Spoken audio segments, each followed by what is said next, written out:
Power of Six by Pittacus Lore is the second book in a series that begins with the book I Am Number 4. These two books put up the forces of good against the forces of evil on an interplanetary scale. There are 9 children, each with a guardian. They have been sent to Earth from the planet Lorien, which is under siege by the Mongolians. The Mongolians have used up their own planetary resources and are now expanding outward, seeking greener pastures to sustain their life. Lorien is the closest planet to the Mongolians' home planet and is their first target to siege. In an effort to save their race, the 9 children are sent away with the gifts of their elders, hoping that one day, when their legacies are developed, they will be able to fight back and reclaim what was their birthright, Lorien. But first, they must face the Mongolians who have followed them to Earth.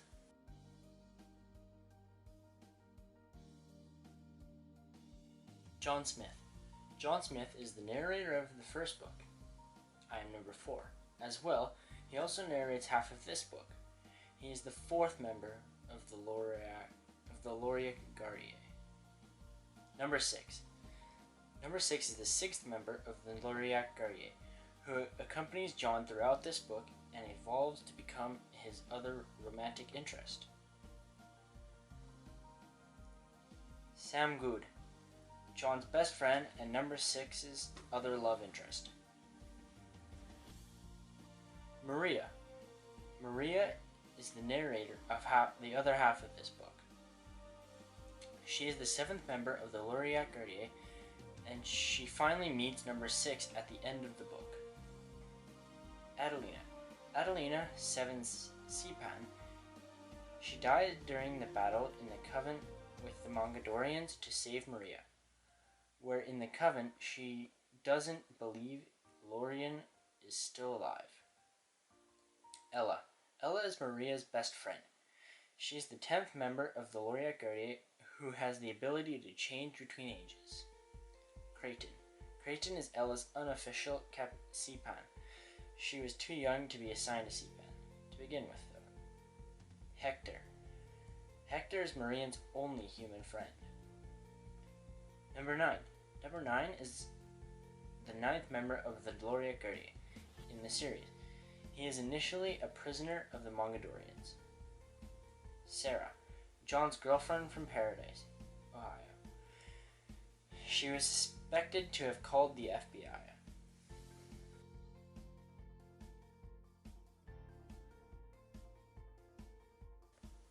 Hector teaches Maria that in order to overcome fear, one must first be willing to face it. This can be said for fear of any kind, but applies especially to Maria in that she must learn to overcome her fears in order to face the coming challenges. Maria tells Hector that as soon as she can, she plans to leave the Coven and go to America to find John Smith. Hector asks her what prevents her from going now, and after thinking about it for a moment, she tells him it's fear. Hector tells her that she is not the first to be filled with fear. Adelina is so fearful, her fear of their possible future is enough to cause her to blurry what she knows to be right, and pass it all off as an elaborate fairy tale, rather than follow the path she's destined for. Throughout the book, there are many intense scenes that will leave you guessing. For example, in Chapter 4,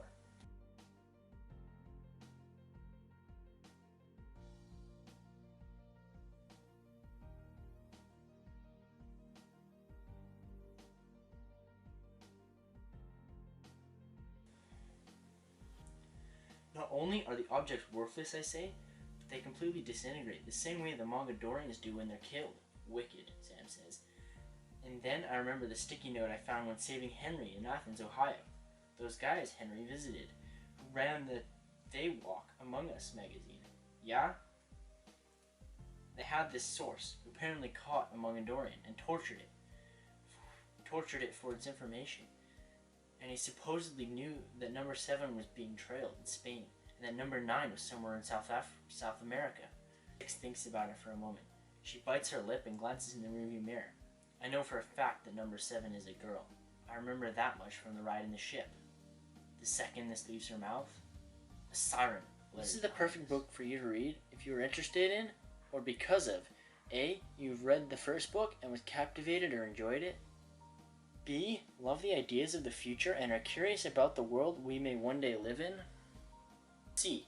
Are a space fan and enjoy anything space related, including extraterrestrial beings from other planets that coexist among the human race, all while secretly fighting off another race that is there to kill them. D.